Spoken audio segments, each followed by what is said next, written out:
मेरी बहन इरशाद हैं, ये कह रही है इनका भांजा 8 महीने का पाकिस्तान में वॉमिटिंग और डायरिया की वजह से बहुत वीक हो गया था।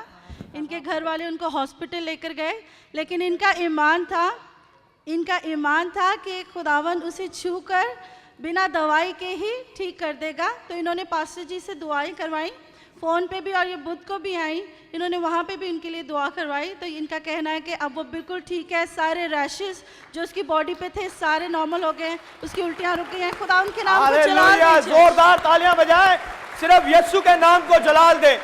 की दूसरी गवाही ये है कि इनके मैदे में बहुत ज़्यादा सूजन और जलन थी।